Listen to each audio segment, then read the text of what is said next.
don't you just want to lick it? Yes, I do! Counter-Strike with the option -tools gives the console some Nein, Fullscreen. Zack. Which is probably there to help mappers to spot problems with their maps, but I'm going to use these commands to dick about with the graphics for fun. Selecting the page CS2 Workshop just here gives us all these options to toggle on and off. Some don't do anything exciting, though they're probably quite important, while others do significantly change how everything looks, while probably being slightly... Happy America Day! 2 hours later. Is today America Day? Yeah! Boys, Happy America Day. You already know. USA! Slightly less important. It's independent. It's 4th of July. Aha! Hey, boys, to all my Americans, have a wonderful fucking day of freedom. Majolas.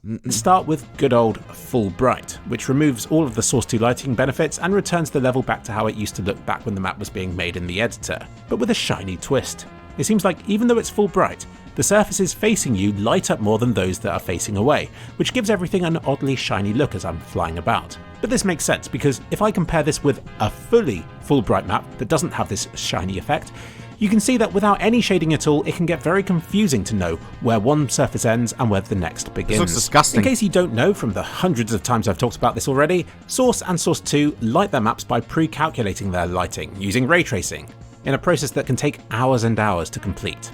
The better the quality of this pre-calculated lighting, the larger the map file sizes become, so Source 1 kept the shadow quality to a minimum, with CSGO relying on real-time shadows over the top of this to make things look okay.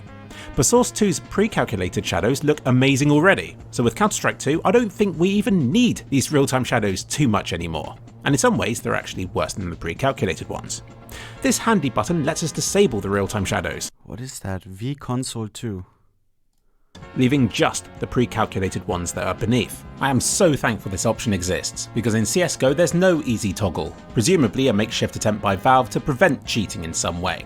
Instead, you have to type this console command, which literally kills the shadows. It doesn't just disable them, it kills them. Good. Not only is this really cruel, but it means you can't easily get them back again, because they're dead. And that's a shame, because CSGO's shadows look horribly blobby and sad without them. But it's just as well I disabled them because it perfectly demonstrates how awful CSGO's underlying shadows look when compared with CS2's. The new map file is 3 times bigger, but I think you'll agree the shadows look more than 3 times better.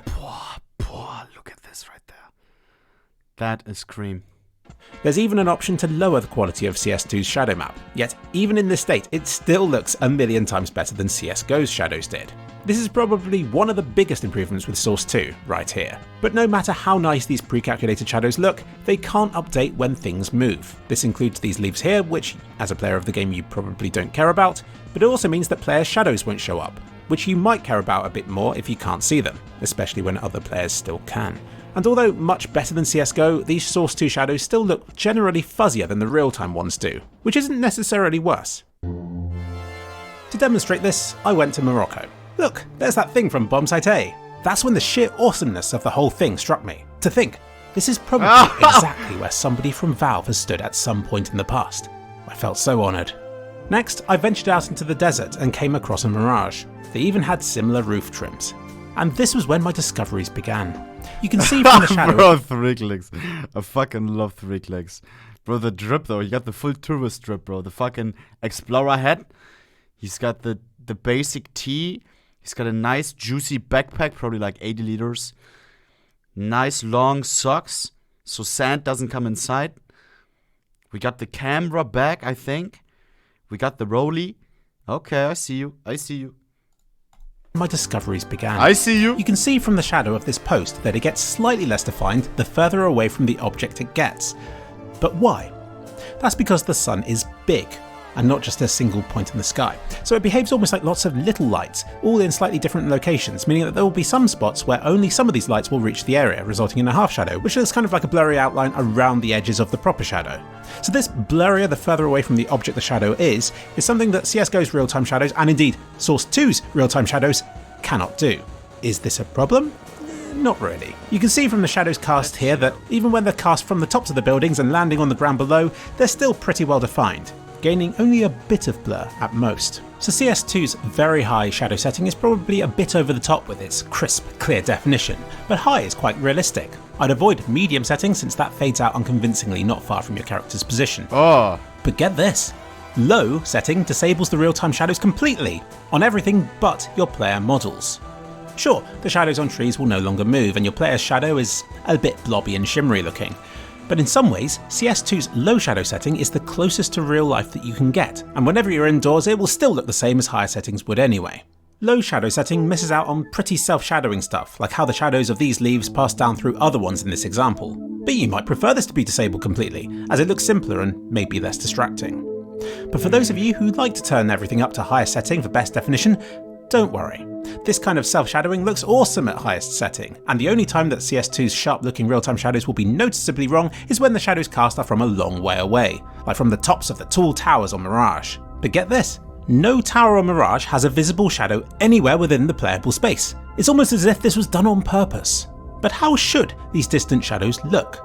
Well, kind of like this camel shadow, once it reaches down to the bottom of this large sand dune. Close up, his shadow starts solid and with clear out. Real life is so beautiful, no?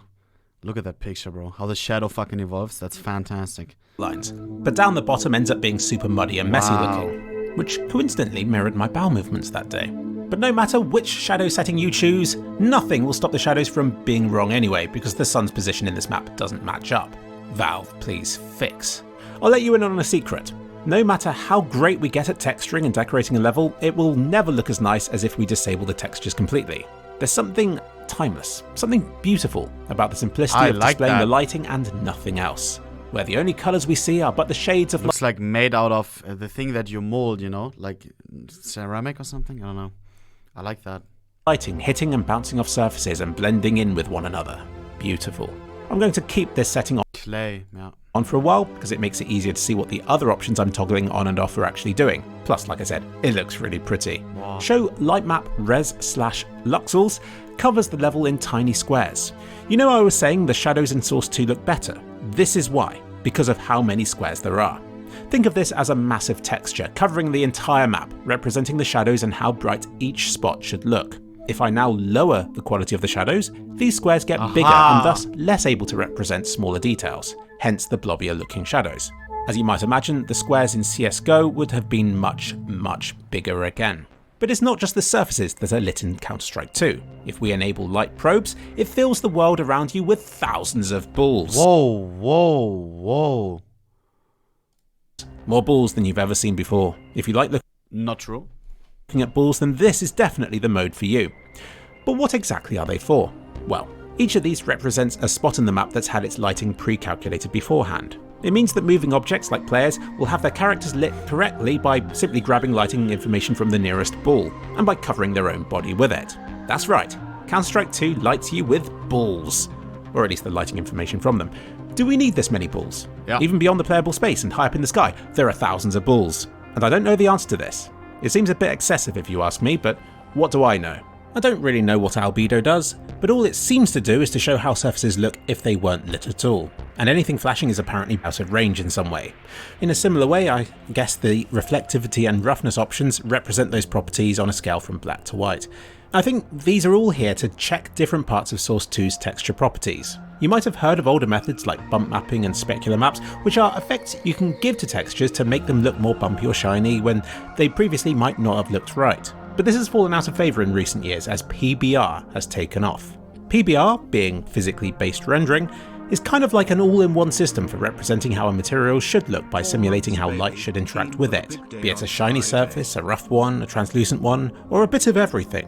Gross. It's why newer games look right, and why everything in older games looks kind of artificial and computery. What is interesting though is the AO setting, which stands for Ambient Occlusion. You know where I'm going with this. As a whole, not a lot of stuff in this map has this setting because most of it's baked in with the pre-calculated lighting. So AO is used simply as an extra measure for lighting stuff that can move or change in some way. So you'll tend to see it around smaller and breakable props, which I guess need to have the shading in the surrounding area updated if they're destroyed. And yes, you'll see it around the spinning fans. And it's interesting to see how far this shading extends, far further than can be seen in practice. Same with your character model. Toggle third person and you can see how you darken the atmosphere around you wherever you go.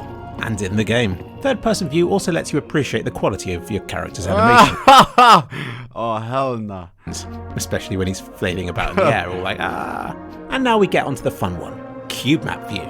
This turns everything into a completely reflective Oh my god, immediate flashback. when I watched as a kid, Silver Surfer. Who knows that movie? This looks like a surfboard. Mirror, allowing you to easily see which cube map is being applied to literally every surface. That's on a the classic. map. And yes, you can also enable light probes to generate tens of thousands of reflective balls everywhere.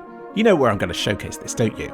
Inside Palace, you can finally see how the game transitions between different cube map areas, and how it can display several at the same time to generate a surprisingly good-looking, real-timey reflection from just a bunch of pre-drawn cube maps. The trick is definitely how it fades out the reflection as it approaches the surface and your position, which you can see that in normal play and with normal types of reflections can look very acceptable, if not perfect. And enabling cube map complexity lets you see where these reflections transition between one another.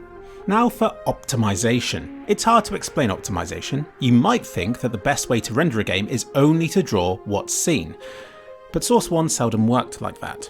So while this example shown here is Source 2, I've disabled the GPU culling, which makes Source 2 behave almost identically to how Source 1 worked. Let me explain what's going on here. Source 1, rather unsurprisingly, had an older and more basic approach to deciding what to render. It would split the map up into rooms and then would pre-calculate which rooms could be seen from the other rooms. It meant that as you entered a new area or room, all the surrounding visible chunks would also be loaded up in their entirety.